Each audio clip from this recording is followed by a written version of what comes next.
Olá pessoal, espero que estejam todos bem, né? Todo mundo em casa, todo mundo tranquilo e se cuidando, né?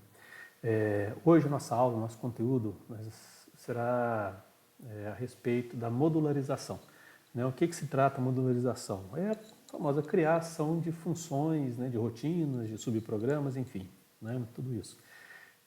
Como é que a gente vai fazer isso então? A ideia é que com as rotinas, com, né, esses subprogramas ou essas funções, a gente possa criar uma espécie de novos comandos. A gente pode definir como eles funcionam e a gente dá um nome para eles que a gente pode usar nos nossos programas, né?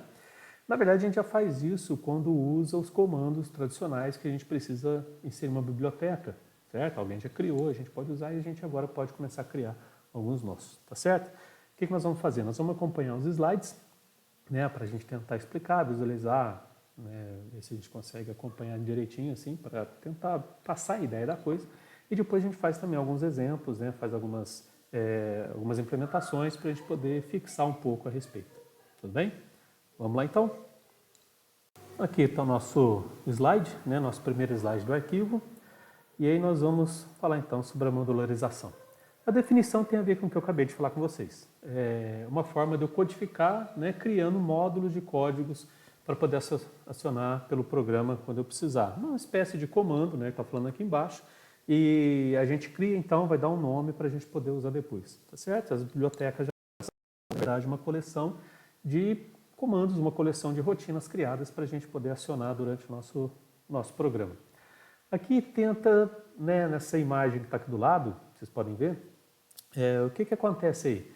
Nós temos um programa sem rotinas, ou seja, sem a modularização, da forma que a gente está acostumado a fazer, e aqui um programa com rotinas. E vamos tentar entender. O exemplo está dizendo o seguinte, olha só, vamos dizer que dentro do meu programa eu tenho um cadastro de cliente, né? E aí para cadastrar o cliente, uma pessoa física, enfim, eu vou ler os dados dessa pessoa, vou ler o nome, o CPF, data de nascimento, RG, né, carteira de motorista, estado civil, enfim. E dentro desse código vai ter uma parte dele em que eu vou estar fazendo a validação dos dados desse cliente. Ou seja, será que o CPF é válido? Será que o RG é válido? A data que ele digitou é válida? Muito bem, eu faço toda essa validação, perfeito.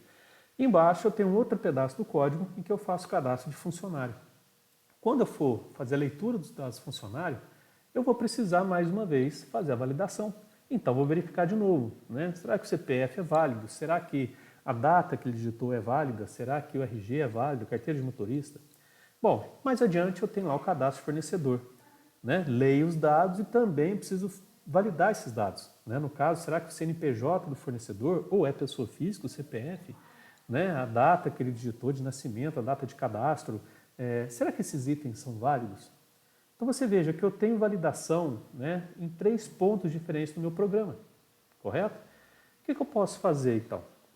Ao invés de eu digitar esse código, fazer todas as vezes a mesma coisa para validar, eu posso criar aqui, ó, do lado de cá vocês vão ver, uma rotina de validação, né? Então se eu crio uma rotina de validação, aqui eu tenho todos os passos que são necessários para validar os dados. Validar, por exemplo, a data, ou eu crio uma validação para data, uma para CPF, uma para RG, enfim, né? Ou faço uma de validação geral dos dados. E aí aqui embaixo, no programa, de fato, ó, o cadastro do cliente, eu faço a leitura dos dados e depois eu solicito a validação. Depois eu faço o cadastro funcionário com a leitura dos dados e solicito a validação. O que acontece é que eu não preciso ter os comandos aqui embaixo. Quando eu crio a rotina aqui, o que vai acontecer? Eu, ao pedir a validação, eu vou para cá, né? Eu direciono o meu código para cá, ok? Nesse ponto, ele resolve esses itens, validando os dados do cliente, e depois ele retorna para cá, ao final. E aí eu vou fazer o cadastro funcionário. Faço a leitura, peço novamente a validação. Venho para cá, rodo essa rotina, esses comandos de validação, e retorno para cá. E aí eu faço a leitura dos dados do fornecedor, solicito a validação, venho para cá, ele faz a rotina e retorna com a resposta para cá e sigo o programa. Ok? Bom, isso é uma ideia de como a modularização funciona, como as rotinas, né, as funções funcionam na nossa programação. Tá certo? Eu pego o meu programa e não preciso ficar repetindo várias vezes. Eu faço uma vez e depois eu faço a chamada para que ela seja executada. Bom, Até aí, né, eu acho que vimos o conceito, então, que é modularizar, ou seja, eu crio um módulo que eu posso chamar em alguns momentos. E, quando for necessário, eu faço a chamada desse módulo. Ótimo. Vamos seguir, então, agora, né, como é que isso acontece? Ou seja, como é que eu crio essa rotina? Como é que eu crio, então, né, esse código para poder usar depois? Bom, pessoal, eu preciso fazer o seguinte. O modelo é esse aqui, ó. Né? Como funciona? Eu vou dizer primeiro se essa minha rotina, essa minha função vai retornar algo ou não. Como assim? Nós vamos ver alguns exemplos, né? Mas se eu tiver uma rotina que vai executar algum procedimento, vai executar algo e precisar me dar uma resposta, né? Quando eu peço lá, eu uso qualquer comando que dá um retorno de alguma coisa, eu preciso dizer qual é o tipo de resposta que ela vai dar. Eu ponho aqui. Se ela não for responder nada, ou seja, como se fosse um comando que vai executar alguma coisa e parou, eu coloco void, não vai ter tipo de retorno. Tá certo? Depois eu dou um nome para a rotina, como o nome do comando. Eu escolho o nome que eu quero. Né? Limpar tela, imprimir alguma coisa, calcular, soma, enfim. Vai estar aqui o nome do comando, que é o que eu vou usar. Depois aqui dentro, nós vamos entender melhor o que são isso, são parâmetros, tá certo? Então é uma forma de eu poder passar a informação para dentro da rotina. Com o tempo nós vamos ver direitinho como é que funcionam esses parâmetros, tá certo? Dentro dela, então, eu tenho um corpo, aqui tem uma chave, abre e fecha. Então aqui eu tenho o corpo da minha rotina, ou seja, o meu subprograma. Eu posso criar variáveis que são locais. Essas variáveis locais, elas só estarão ocupando a memória enquanto a minha rotina estiver sendo executada. Então, quando eu começo meu programa, essas variáveis não existem na memória. Eu estou rodando meu programa. Quando eu faço a chamada da minha rotina, aí elas são alocadas na memória, né, passam a ser usadas e aí, assim que terminar a rotina, elas são descartadas, são liberadas. Tá certo? E os comandos, enfim, aquilo que vai fazer o que a minha rotina precisa fazer. Tá? Aqui tem, né, o que significa cada item desses aqui. Muito bem. Vantagens de modularização. Quer dizer, o que eu ganho usando esse modelo? Olha, algumas vantagens são o seguinte: redução de código. Vocês viram no exemplo que a gente passou que eu tinha lá, só naquele exemplo, 3 pontos diferentes de código de validação. Bom, daí vocês percebem que quando eu crio um só e depois eu posso chamar embaixo, eu reduzi, certo? As linhas de código que eu estou criando, eu reduzi para um espaço só e dei um nome. Lá embaixo eu não preciso ter todo o código, apenas chamar o nome dela. Manutenção de código. Quando eu faço essa modularização, a manutenção também ela simplifica, porque eu preciso da manutenção só naquele espaço da rotina. Não é? Então, imagina, se eu tivesse 3 pontos diferentes com código parecido. Eu teria que corrigir, então, né? Eu percebi um defeito na validação. Eu teria que procurar em todos os lugares do meu código que tivesse para poder fazer a correção. Desse jeito, como eu estou em um lugar só, fica mais fácil. Independência de codificação interna. Geralmente, a gente faz as rotinas para que elas sejam bastante independentes do restante do código. Certo? Então, se eu perceber alguma alteração que eu preciso fazer, alguma melhoria, então a ideia é que ela não prejudique ou não solicite, ou não exija alteração e correções no restante do código. Assim como eu posso corrigir o código do programa principal ou outras rotinas sem ter que mexer na minha rotina da qual eu estou tratando. Compartilhamento e reaproveitamento de código. Bom, isso é uma grande vantagem, né? Ou seja, eu posso criar rotinas que façam alguma coisa, que me sejam úteis e eu posso aproveitá-las em vários programas, posso compartilhar com outros profissionais, né? E isso é o que acontece muitas vezes também quando a gente usa as bibliotecas, né? A gente está compartilhando e aproveitando coisas que outras pessoas fizeram. Nós podemos também criar as nossas bibliotecas e disponibilizá-las. Padronização. Geralmente, a modularização, as rotinas, eles costumam seguir um padrão, certo? No desenvolvimento da empresa, daquele projeto e tal. Isso é interessante que se mantenha. Facilita o entendimento porque, né, vários projetos são executados aí por uma equipe, né, com mais de um desenvolvedor. E economia de memória, isso tem a ver com aquilo que eu comentei com vocês. Quando eu crio o meu programa inteiro, completo, com todas as variáveis declaradas, elas estão ocupando a memória, né, do computador durante toda a execução do programa.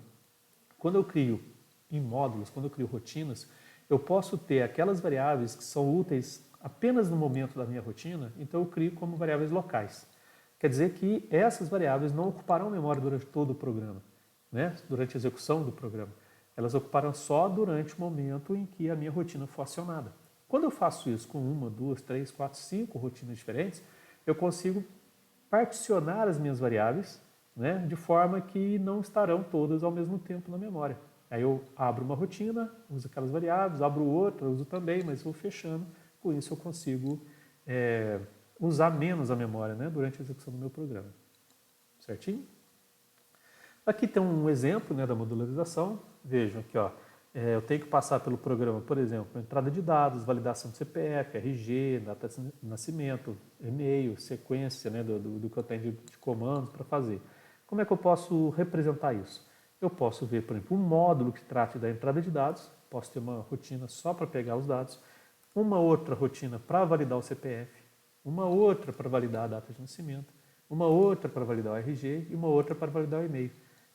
Certo? Então, todas elas de forma independente, né, onde eu posso tratar cada uma aí, inclusive melhorá-las se eu achar necessário, se eu achar interessante, ou se eu conseguir uma solução melhor, né, de forma que elas não atrapalhem as outras. E acaba passando por todas elas, eu dou sequência no meu programa, né, depois de ter feito isso.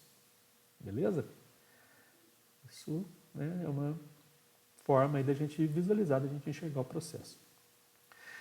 Aqui tem um outro exemplo, então, né, só que nessa forma, nesse caso em forma de código, de fato, que a gente está aqui, ó, incluindo uma biblioteca.h. Digamos que a gente vai usar uma biblioteca qualquer, né, que tenha lá alguns comandos, algumas rotinas preparadas. Então eu tenho 3 variáveis inteiras, tenho aqui o meu programa principal. Estou pedindo, né, o valor para x, faço a leitura de x, peço o valor para y, faço a leitura de y e faço z receber x mais y. Perfeito, e mando imprimir z. Bom, por acaso eu estou agora criando uma rotina soma, veja lá. Né? Uma rotina inteira, por quê? Porque vai fazer uma operação e vai retornar um valor inteiro. Eu dei o nome de soma e eu vou passar 2 parâmetros, A e B. Ou seja, eu vou dar espaço para que 2 valores sejam apresentados a serem usados na minha rotina. E eu mando retornar o quê? A mais B. Muito bem. Aqui eu faço a leitura de x, faço a leitura de y, mas ao invés de fazer z recebe x mais y, eu estou chamando z recebe soma de x e y. O que vai acontecer nesse momento? Nesse momento, o meu x vem para cá no lugar do A, o meu y vem para cá no lugar do B, ele executa essa rotina e retorna essa resposta, A mais B. Então, como resposta, a resposta disso vai ser jogada em Z. E aí eu mando imprimir o resultado. Tá? Esse é o funcionamento. Eu tenho algumas formas, né, algumas categorias, talvez, algumas características que eu posso utilizar na modularização. Ou seja, eu posso criar rotinas. E isso, o cabeçalho vai me dizer se elas têm ou não. Eu posso ter uma rotina sem retorno, ou seja, eu faço uma rotina para limpar a tela. Manda limpar a tela, não tem que dar resposta para ninguém. Eu faço uma rotina para fazer um traço na tela. Né? Ele vai lá e faz um traço, desenha um traço, e não preciso dar resposta para ninguém. Eu faço uma rotina, né, para imprimir um texto na tela. Muito bem. Eu posso ter rotina com retorno, como vocês viram, né, no exemplo que a gente usou agora há pouco. Eu faço uma rotina, ele executa alguma ação e dá uma resposta. Alguém vai receber essa resposta. Uma variável ou um comando de impressão na tela, alguém vai receber uma resposta da rotina. Tá certo? Então, tem rotinas sem retorno e tem rotinas com retorno. Por outro lado, eu tenho também rotinas com parâmetros e sem parâmetros. O que é o parâmetro? Né? É uma forma que eu tenho de passar informação para dentro da rotina. Isso nós vamos tratar melhor um pouco mais para frente. Bom, se é uma rotina sem parâmetros, quer dizer que eu não passo nenhuma informação. De novo, uma rotina para limpar a tela. Eu não tenho que passar aqui informação, quero limpar a tela e pronto. Mas se uma rotina é com parâmetros, quer dizer que eu dou alguma informação para ela. Eu dou uma informação para ela e peço para ela executar o seu código considerando essa informação. Então eu tenho um espaço para poder passar essa informação. Tudo bem? Como foi o caso também do exemplo que a gente usou há pouco, x e y entraram no lugar dos parâmetros A e B. Ok? Muito bem. Aqui tem um exemplo de uma rotina sem retorno e sem parâmetro. Vamos lá. Data atual. Né? O que ela faz? Ela pega a data do sistema, né, e cria aqui uma variável dia, mês e ano. Então tem uma data com 9 caracteres, né, um texto aqui que vai receber, com 2 vai ser o dia, o mês e o ano. O que ela faz? Ela pega aqui em DateStr, né, a data do sistema, que está aqui. Para isso eu preciso incluir, né, a biblioteca time.h. E ele copia para a variável mês a primeira parte da data, porque ela vem no formato americano, né, mês, dia e ano. Copia para a variável dia a segunda parte da data e copia para a variável ano a terceira parte da data. Certo? Ela pega o mês, pega o dia e pega o ano. E eu mando imprimir, então, dia, mês e ano. Certo? Muito bem. Né? Como é que eu faço para usar essa rotina, então? Lá no meu programa principal, simplesmente, olha lá, eu chamo o comando, não é? Ela não retorna nada, então não tem ninguém aqui atrás recebendo a resposta dela. E ela também é sem parâmetro, não estou passando informação nenhuma. Ela vai simplesmente pegar do sistema a data e vai mandar imprimir na tela. Aqui tem um exemplo de uma rotina com retorno e sem parâmetro. Então eu estou fazendo a rotina pi. O que é a rotina pi nesse caso? Ela vai simplesmente retornar esse número aqui, ó. Ok? Que é uma parte, né, do número pi, que na verdade ele não tem fim, certo? Mas essa é uma primeira parte. Então minha rotina ela retorna isso. Então vamos lá, no meu programa principal eu faço um número pi, uma variável minha, float, recebe pi, que é a minha rotina.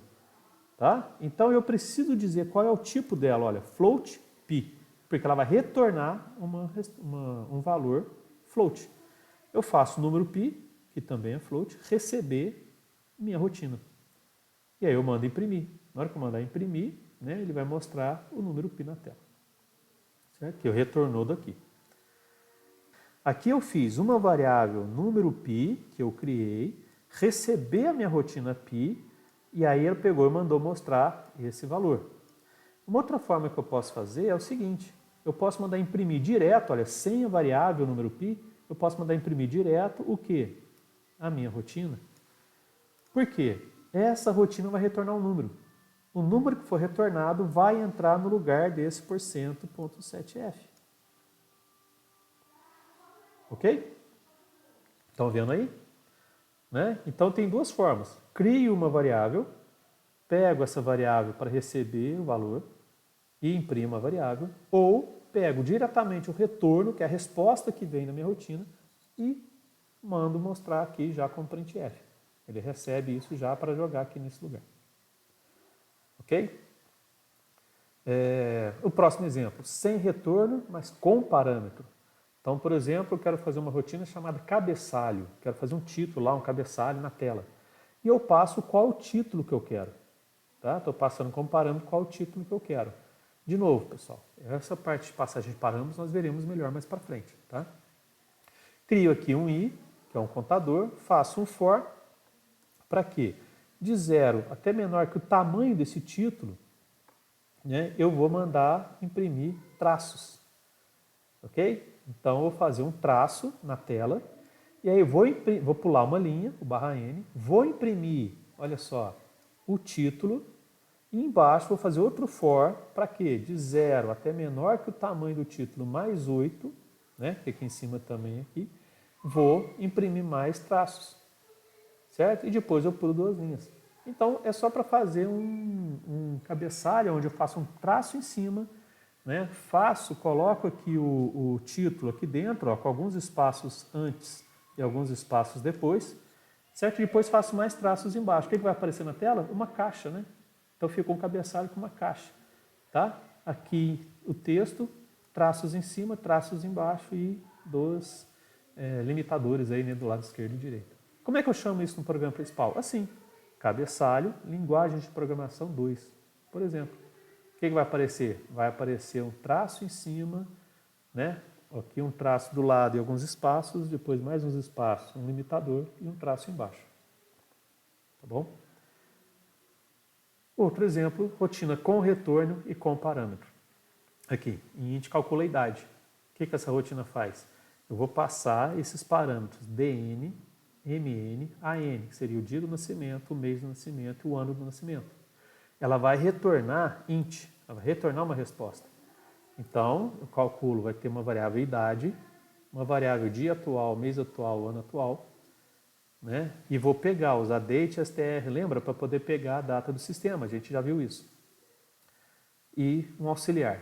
Então, pego a data do sistema, copio, né, para o auxiliar a data para pegar o mês. Como eu quero fazer o cálculo, então para mim não basta mais, como no outro exemplo, não basta mais eu pegar só o texto, né, do mês, do dia e do ano. Eu preciso dos valores. Para fazer isso, nós já fizemos em sala, né, A2i, certo? Aux para pegar o mês, a mesma coisa para pegar o dia e a mesma coisa para pegar o ano. Porém, lembra, o ano, nessa função, ela retorna só os 2 últimos dígitos. Então, eu somo 2000, que é para poder obter o ano atual certinho, né, para poder usar. Muito bem. Feito isso, pegado isso daqui, né, o que eu tenho que fazer? Ela está para calcular a idade, eu faço aqui, ó, idade recebe ano atual menos ano de nascimento, né, deixa eu voltar aqui. O que mais? Se o ano, eu vou calcular uma idade, porém, se o mês atual for menor que o mês que a pessoa nasceu, ele não fez aniversário ainda, eu tenho que reduzir a idade. Caso contrário, se o mês for igual e o dia for anterior, ele também não fez aniversário ainda, então eu reduzo a idade. Né? Caso não seja, eu não mexo em nada e eu retorno a idade. Isso nós já fizemos em sala. Aliás, no laboratório. Né? E aí aqui vem as informações, olha, os parâmetros, que são essas formas de entrada, né? E eles são usados aqui, ó, AN, MN, MN, DN. Ok? Então aqui são espaços para que eu possa dar informações para a minha rotina funcionar. Ótimo. Como é que eu chamo isso? Está lá no meu programa, no meu main, né? No meu programa principal. Peço o dia do nascimento, ele vai digitar, faço a leitura. Peço o mês, faço a leitura. Peço o ano, faço a leitura. E mando imprimir idade no lugar disso aqui. Ó. O que ele vai mostrar? O resultado da minha rotina, calcula a idade. Passo esse cara, né, que é o dia do nascimento, o mês do nascimento e o ano do nascimento, para a minha rotina calcular. Essas variáveis globais que eu passo no lugar dos parâmetros, a gente chama de argumentos. Tá? Então, os argumentos substituem os parâmetros dentro da rotina. E o resultado da rotina, né, quando terminar de rodar, vem para cá para poder ser impressa pelo meu comando de impressão. Certo? Ótimo. Então, aqui está o conceito, né, a ideia da modularização. E eu espero, então, que vocês tenham conseguido acompanhar, né, tenham entendido mais ou menos a proposta, a ideia da modularização.